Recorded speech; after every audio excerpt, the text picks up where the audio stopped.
Hi, everybody. So I know everybody who's here today is here because the appeal of applying machine learning tools to big data is really exciting. But I'm going to argue today that we have to spend at least as much time thinking about who or what is excluded from our data sets and what the implications of that are. One of the things, when we think about data bias and who's excluded, we often think in terms of categories, like maybe women are excluded or young people or specific demographic categories. And I'm going to argue that we have to think even broader than that, to think about what I'm calling here the disengaged, but usually what we mean are the people who are excluded, who aren't typically asked for their opinion, who may not be on social media, who may not vote, who may not attend a protest, who maybe don't have a bank account, they aren't in the conventional, probably the people that are, most of the people in this room would not consider themselves, we would probably not include ourselves in the disengaged, but the people that are missing from our data sets. And I'm going to take you around the world to basically illustrate some examples of data sets that have excluded the people who, the quieter voices, and have excluded, people who were not typically asked for their opinion. And I'm going to show you examples of where it has mattered to the outcome, as well as give you some examples of situations examples of sort of where we have looked at these data sets and tried to include a much broader set of the population, and we've been able to learn from it about, basically we've been able to, or we've uncovered kind of a hidden narrative instead of the original narrative, which excluded this group of people. So I hope this is going to be interesting, because we're going to go all around the world and talk about a couple of different examples where this has been a problem. I should just also say it's not always the case that you get a different answer if you exclude the disengaged. There could be situations where you would still get signal, you would still get the correct signal, but there can be others where where it matters a lot and you might end up with noise. So let's just start with the first example I wanted to look at. We'll start with some politics. We're going to talk about a range of issues, from politics to consumer demand to public health, to geopolitics. And so this was a situation back in 2016 that conventional survey data told us was not going to happen. We were told that enough young people would vote for Britain to remain in the European Union, and so therefore Brexit would never happen. And obviously that didn't happen. And what happened was, in the polling data, young people, they surveyed a lot of young people, and those young people said, we will go vote. Unfortunately, they didn't survey the majority of young people who were not planning to go out and vote. And so the Brexit vote, overrepresented, the polls overrepresented the views of young, engaged voters and underrepresented the views of disengaged young people who were not planning to vote, and therefore got the wrong result. The other example, this is a picture of the people that were actually speaking and included in the data that the polls were collecting in advance of the Brexit vote. And these are people who are very engaged and so on. These people were not the people who made the difference in the actual vote, right? So not all young people are the same. We can't just say we've ticked off the group of young people and therefore we've got the correct result. In this case, they spoke to a group of young people that was not reflective of the full spectrum of young people out there. The other example in the same year, of course, was the unexpected surprise victory of Donald Trump. Again, the polls predicted that Clinton would win, and when the polls were dissected after the fact, it was clear that there were these people that had traditionally been viewed as disengaged and kind of mistrustful of government and traditionally hadn't voted, but in this case they did vote. So the disengaged it's not necessarily like you can just say, we've got the disengaged and we're gonna pull them again next time, because that group is not necessarily the same each time. So even in 2020, when the pollsters corrected, what they did in 2020 is that they started weighting for education, and they included more less educated people in their polls, but unfortunately, they still got that election that election was supposed to be, a big victory for Joe Biden, and of course was a much closer election than the polls predicted, because the disengaged, or that group of people that's not typically asked for their opinion, wasn't the same group as it was necessarily in 2016. Things had shifted a bit. And so, the polls actually were quite good in the midterms, the recent midterm election, but this is just a kind of stark illustration of the importance of including the widest group of people you can possibly include in your data set, including people who are mistrustful of governments, including people who are not typically asked for their opinion, or who may not be active in social media. The other election, and I'll move on from elections after this, but the other election which got things wrong this year was the first round of the Brazilian election, where Bolsonaro was expected by all the polls to be far behind Lula, the leader, and everybody, he said, oh, the polls have got it wrong, the polls have got it wrong, and it turns out that the polls had not engaged nearly enough of the people who were kind of more mistrustful of government and who had not voted, who kind of were, were not, the polls kind of did not speak to enough of this kind of disengaged population, and therefore were inaccurate in calling that there was actually going to be a second round of that election, which Bolsonaro did not win. But the polls were very off in that election, and widely because certain groups were not included in those conventional polls that were done before the election. So this doesn't just apply to elections, but also in a number of other areas, from consumer demand to economic predictions and so on. Most of my work is around the area of economic data, and what we're finding in a lot of the conventional data and approaches that, conventional data that is gathered for economic measurement, that we have a real problem of data bias, and not just, well, first of all, response rate, the fact that people are not likely to answer surveys, but it's not the same group of people that's always not answering surveys, and the response rate has fallen off over time, and it's different for different groups. So the point is that we can't necessarily even rely, and this is from the National Bureau of Economic Research, has a really good book out on big data and sort of what is problematic in our existing data, and it points to this real problem with a lot of the architecture of the kind of traditional economic indicators that we use relies on traditional approaches to survey and data collection that are not including certain groups of the population, and that we almost don't have a clear picture of who those groups are and how that's changing over time, and so we don't even know how to interpret the results. And so that's a big problem in kind of economic data. Like if you are not including, so for example, the data are collected during 9 to 5 hours. They're usually collected face-to-face in person, and a lot of people will not engage and answer when the data are collected in that way. And so that might mean that we might think that the economy is doing better than it is, or conversely worse than it is, if we're not including certain groups in our data sets, and if that group that's not included changes over time. 1 second. Trying to move on to the next. Oh, okay, perfect. COVID is a perfect example also. A lot of the data that was collected during COVID. So, wastewater data is very inclusive data. You pretty much capture everybody.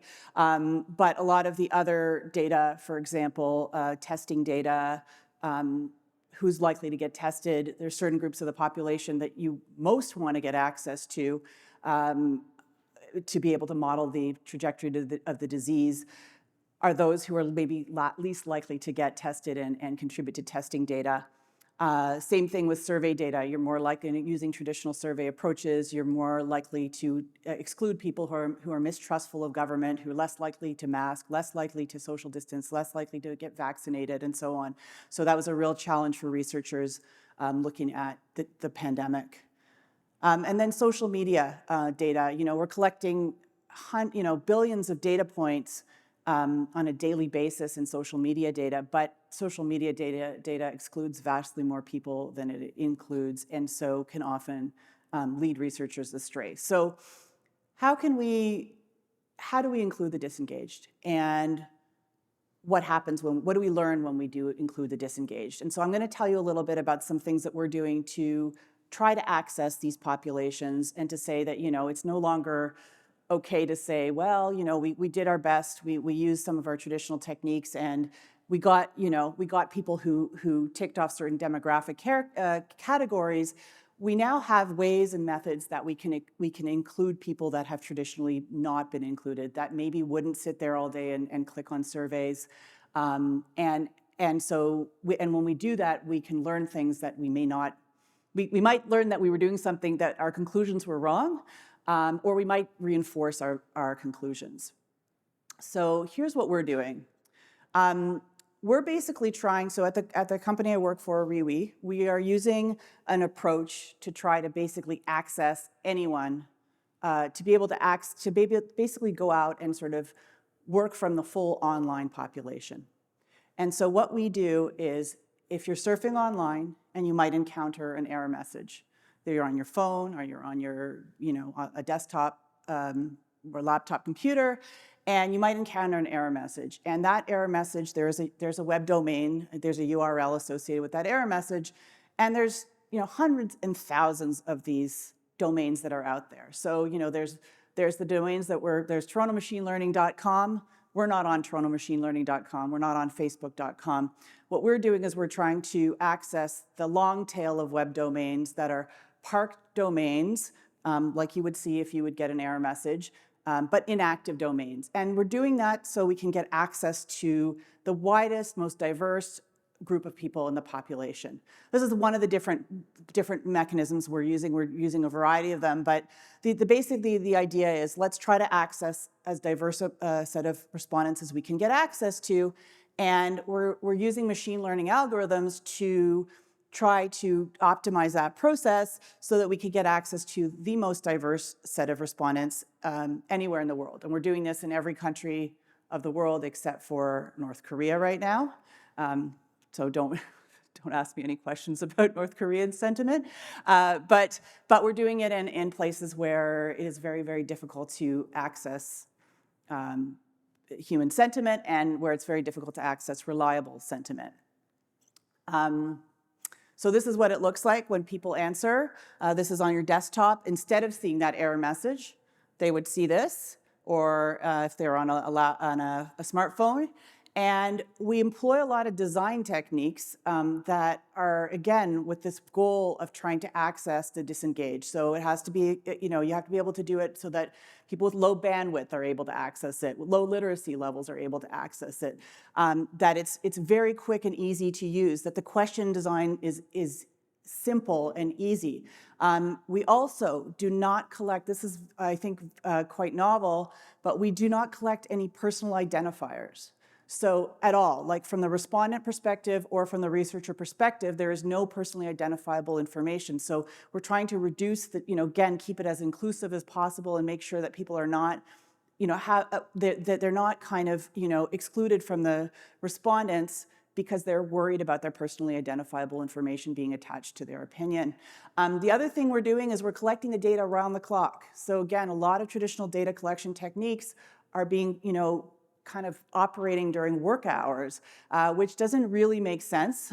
So it's all device, and it's continuous data collection 24/7, and then we're also repeating it. So, I collected data today, I also collected data tomorrow, collected the data the next day from a different cohort of the population, and if they give me the same answer, I can feel more confident that it's a meaningful answer. So these are some of the things we're doing. The other things we do is we employ question design techniques that make it easier for respondents to answer, including people who may not want to share their opinion. So this is a question we're asking right now in Russia. So we're not saying, do you support Vladimir Putin? We're saying, how do others in the community feel about the Russian leadership's current approach to the conflict with Ukraine?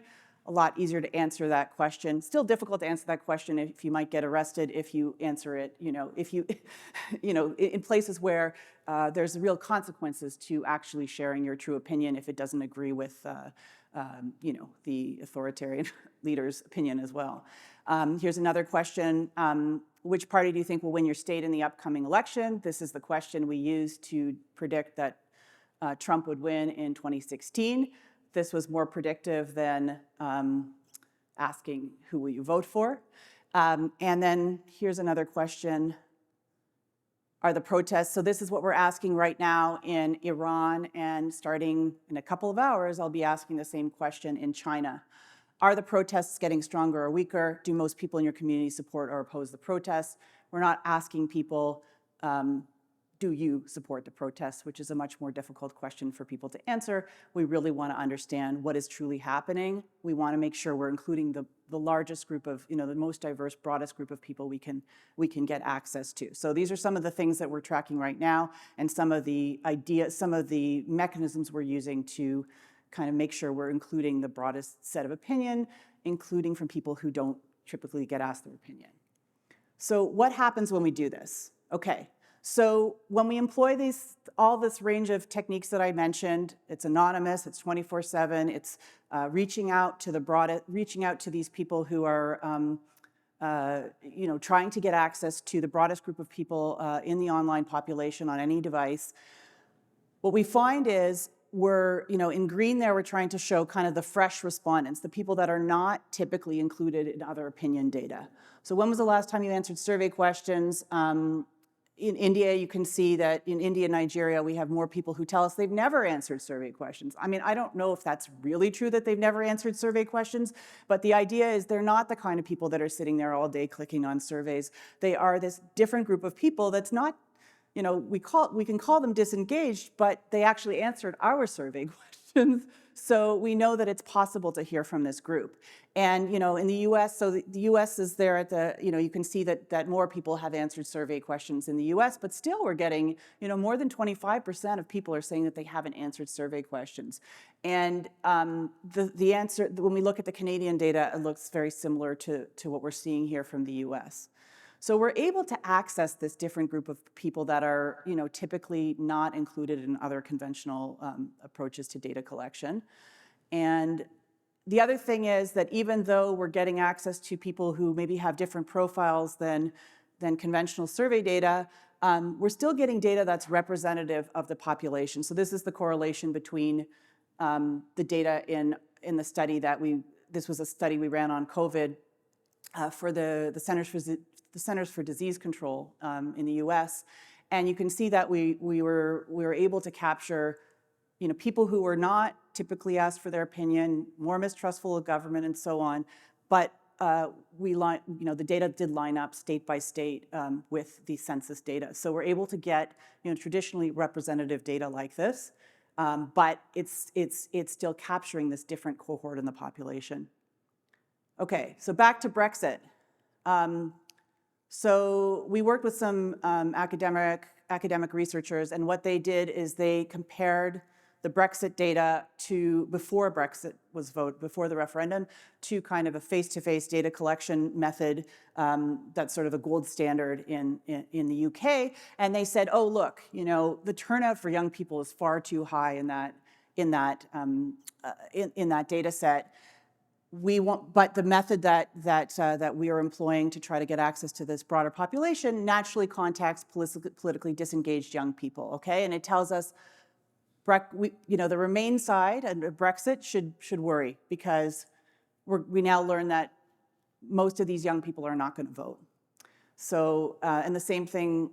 Here's another example of what we're doing. So often people when we use this method, people don't like what they hear, because it actually, you might think that a particular product or service or institution has very high brand recognition.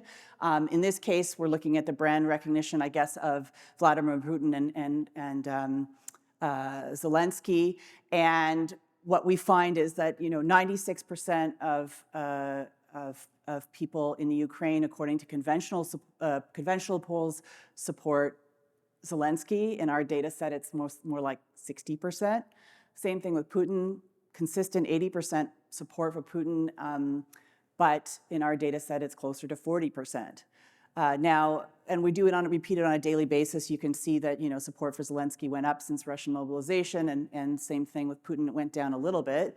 But I don't know if our answer is absolutely correct, but probably the truth is somewhere in the middle when we access people from throughout the country anonymously using all the techniques I talked about, we get a very different answer about how much there is a support for these two leaders during this moment of crisis.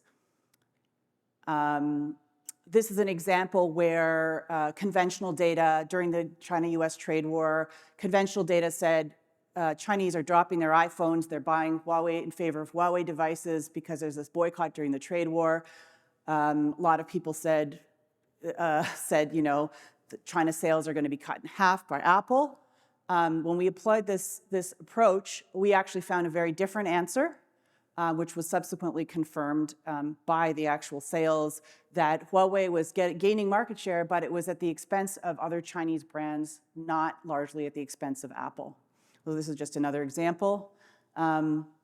Here's work we did with the scientific advisory table to the Premier on COVID, where we're looking at the share of the population that basically whether people were actually compliant with the public health measures.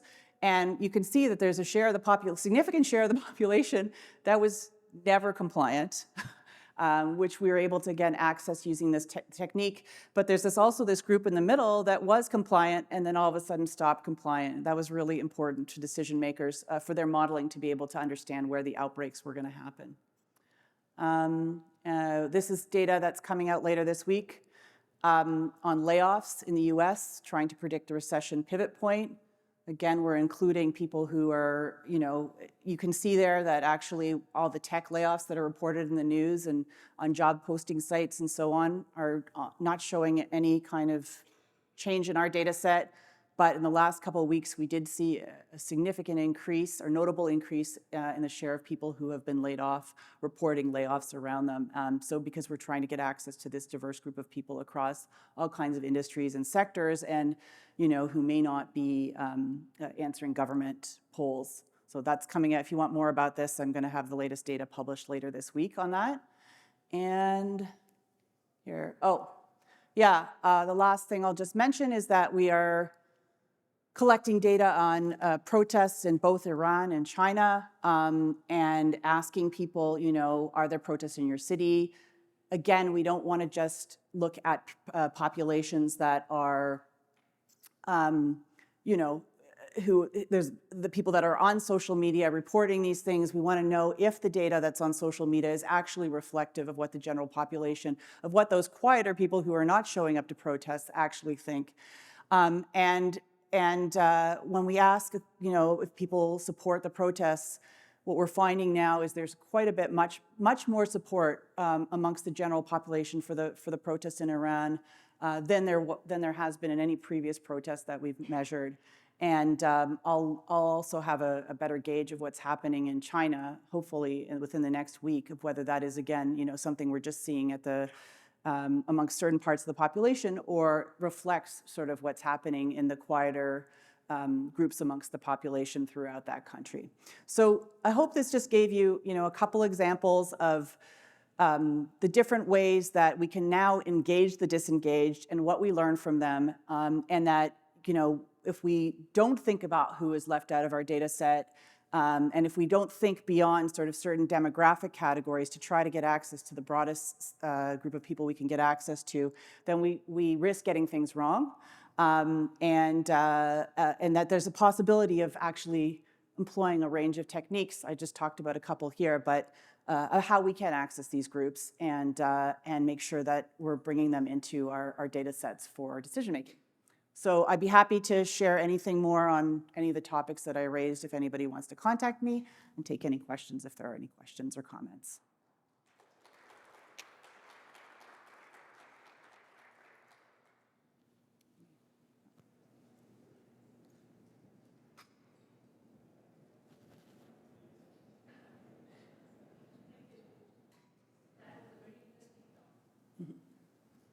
Thank you. That was a very interesting talk. My question is, most of your questions or these surveys are based on political, that sort of thing. Have you also got any examples or case studies about questions like climate change, which needs a bit of insight and scientific knowledge or backing? and how was their responses different from others? That's a really good question. So I don't have a perfect answer to that because the questions around climate change and environment and so on, I mean, it's really tricky how you word questions around that because there's everybody wants to do things for the environment. If you say, would you like to, if you kind of have a question just that asking people about what kinds of improvements they want to make. But if you ask them to make trade-offs and sort of say, uh, would you be willing to pay more or whatever, then you get a different answer. So it's really, it's a little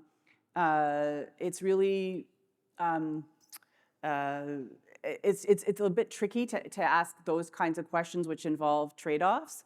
I mean, I am in the midst of exploring, like doing a study on the use of electric vehicles and adoption of electric vehicles. And so when you can ask about a specific thing, it's a little bit easier, but I don't have the answers now of how the data that we're getting here will compare to traditional electric vehicle surveys. I hope to have an answer to that because everybody will say, yes, I would love to have an electric vehicle, but when push comes to shove, you've got to break it down a lot more to understand what are the factors that they're actually going to use when making their decisions. In the smartphone study that I mentioned, we were actually able to see whether people were responding on what device they were responding on. So we were also able to check their, were they responding on a iPhone and telling me they hated iPhones? Like we were actually able to see the machine data and check against that. It's not as easy in the terms of climate change, but I think that what I would like to do more of is actually around climate change and behavioral response. So understanding when there is a climate change event, what does that mean for people's behavior in real time and how they'll react?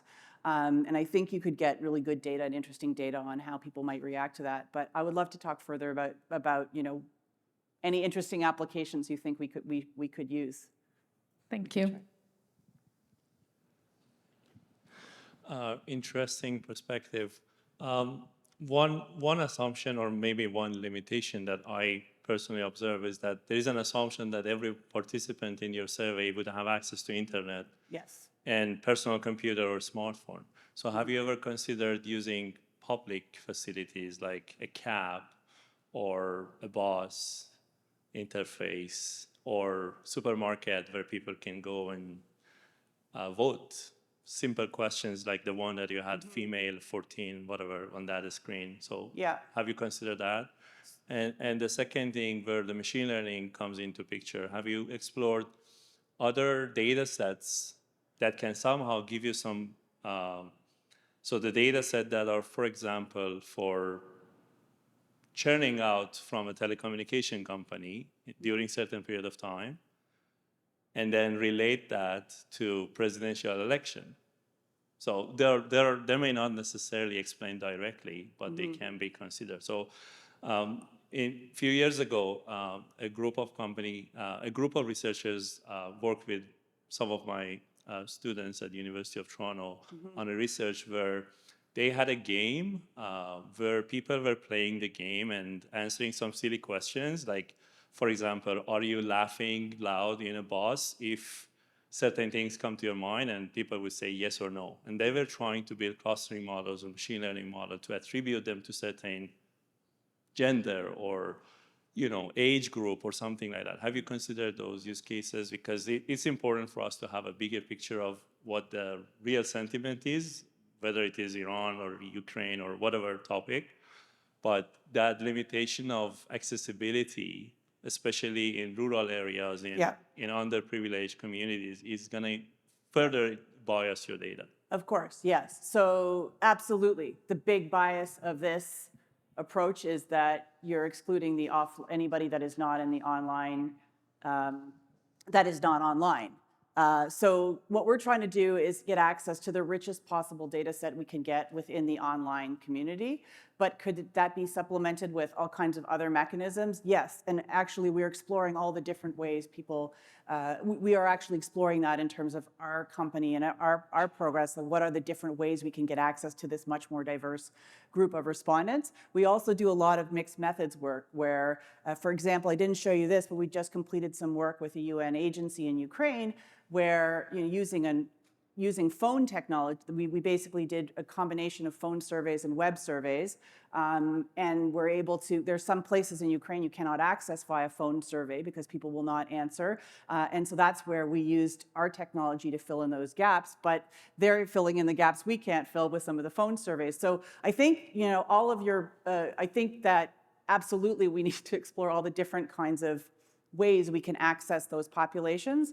And in China, though, I think to say that one thing about this is that we're actually able to access rural populations using this approach, as long as they're rural populations with web access, right? So in China, we're accessing rural respondents, rural migrants who have a phone, because it's one of the, there's high phone usage in China, but we're not going to get every last rural respondent. But if you look at any of the existing data sets in China, they don't include any rural respondents. So we're trying to move things forward, but absolutely, that's the big question, is how do you get access to that last group of people? And what would you learn if you did access that group of people? I hope somebody in the room maybe has an answer to that question. I'm sorry, I know you had lots of other ideas and so on. I would love to discuss those with you as well. I mean, those all sound like great questions and applications. A question about the quality of the data that you have. I understand that you need to protect the privacy of responders, but how do you know that they are telling you the truth when you ask? That's the first question. Second question, I know that your title is Global Affairs, but is your company conducting similar surveys in Canada, and specifically within the public health domain? We have, of course, meaning Loveline shoppers, DrugMart have an interest in understanding intents and awareness of Canadians towards in the public health domain. Yes. Okay. So how do we know people are telling the truth? So we are doing whatever we can to reduce the social desirability bias by collecting the data anonymously. We're also repeating it every day. And so, in China, when I'm asking people, do you support, President Xi Jinping's, actions on COVID-19, I'm not necessarily looking at the absolute value. I'm looking at whether there's change over time. So maybe that, I don't think the absolute value is giving me truth. Maybe I'm looking for change, and whether there is change right now, when there's protests, is there going to be a change there? So I don't know if that completely, answers your question about how we know that there's the truth. We do our best, but there's obviously, a lot of biases that can creep into the data. The best we can do is repeat the exercise on a daily basis to see if we get the same answer. Your question about public health applications, absolutely. This was a technology developed at the University of Toronto for public health application. That was the original application of the technology during a different pandemic to understand how people were responding to public health messages in real time. And the researcher that developed it, his name is Neil Seaman. He's a public health researcher at the University of Toronto. And the reason he developed it was because he was frustrated with typical panel survey data, which he felt was not which was not accessing certain segments of the population, and which was really critical for public health messaging and public health research. So it's absolutely capable of getting access to people without a family doctor, without without access to conventional banking bank accounts and so on, who are people who are maybe not included in some of our traditional data sets. And that's the work we're doing. We're doing a lot of ongoing work with the Fields Institute of Math at U of T on measuring people's responses to the pandemic, as well as work with the US Centers for Disease Control on messaging related to vaccine uptake and so on. So it is applied to a number of public health issues for exactly the reason that it's able to track both at high frequency and amongst populations that are typically not included in data collection. But what we're really interested in is sort of how do we, what are the new things we can do to access these populations, and what are the best practices, and what can we learn from what everybody else is doing, and what can they learn from what we're doing? So great question. There's time for another one, or one more person? Okay.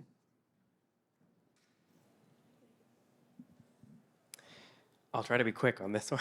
Okay. You start by saying thank you very much. It's a very interesting way of collecting this kind of data, and I like the approach to looking at disengaged populations. So my question is related to bias. So with the method that you are collecting this data using, parked domain names or errors on websites, how do you account for the bias in the population that's inherent there? I think the population in this room is a lot less likely to end up on those particular pages.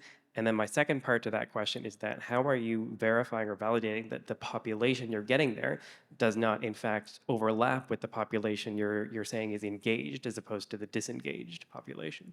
Right. So how do we know that we're getting, decent, like the quality of that we're getting? So first of all, we have a number of mechanisms. Maybe I don't have time to kind of fully answer this question right now.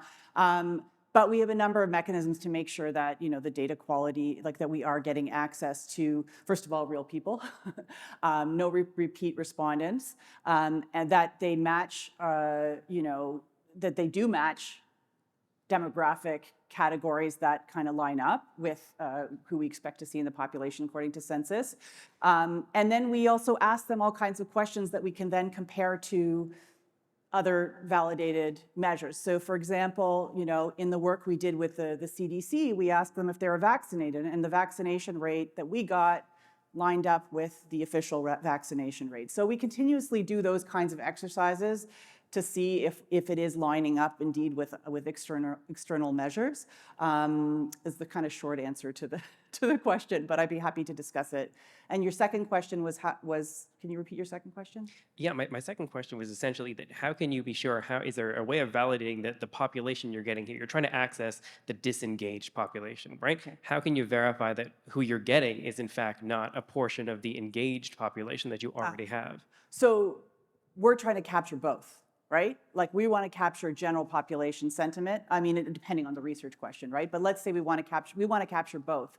And so we continuously ask them questions that would help us understand that. So we're asking about, trust in government. We're asking about, a whole bunch of different things. The one I shared with you about when was the last time you answered a survey and so on.